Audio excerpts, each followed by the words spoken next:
So this is a team that I played against forever, and the one guy scores me all the time. He gets, we'll see what happens on here. They're decent, and they definitely finish in like a higher spot than what my team did here. So generally speaking, it's a pretty like close game. So we can see what we expect in this. So a slightly different thing here. These are the Cortech like base layers, and the idea of them is to help with like growing poles and your hips and everything. And they have a tight end piece. You can see how this material doesn't really stretch a lot, and it's really tight and it really holds your hip and like legs in place. This stuff, I've used it for years under different branding. They used to be under Under Armour, and has saved me multiple times in games, especially towards the end of this in playoffs, where I pulled my groin and I wouldn't have been able to play without these things. So Cortech sent me a pair of these I'll do a full review on them and everything, but if you're interested in Cortech stuff, and they really help with the groin and like stopping injuries from getting worse and preventing them. They have a less tight version as well. This is a 1.0, the other ones are a 3.0. There's a link to Cortech in the description. If you use my coupon code, you get a discount, as well as it supports the channel.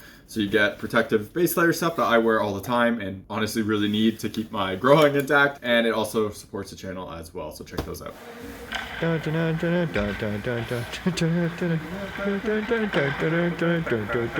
Y'all ready for this?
So as you can see, there wasn't a lot for me to do in this game. My team outplayed them pretty good. We don't get a lot of goals though, and you could see the result here. They kind of kept it close in that regards. The only goal that did go in, this guy scores me all the time. Like basically every single game I play against him, he scores me. He has awesome hands. He has a great shot. This one was tipped by my D, and you could see my D put his hand up after that and be like, yeah, I tipped that. And it looks like I probably should have still had it, but that was going like in tighter, and I was trying to catch it and keep my glove tight against my pants so it wasn't like a squeaker. And once you start making that move and the puck goes the other direction, you're like, you can't react fast enough. So that's how that went in. And this guy's a good shot, so it's quick and the release is good and you can't react fast enough. So it is what it is. Overall though, like not a ton for me to do here. Like I said, I played pretty decently. I got really lucky at the end on that breakaway. I totally accidentally stopped that with my toe. It was not on purpose whatsoever. I totally kind of played it wrong. I thought he was going to shoot high. This guy always beats me as well. He has a really weird, like a long stick, and he has a really weird release. So I thought that was going to happen as well. But luckily I got my toe on it accidentally and managed to keep it 2-1. But that's about it for this one. You're watching HockeyReviews.ca.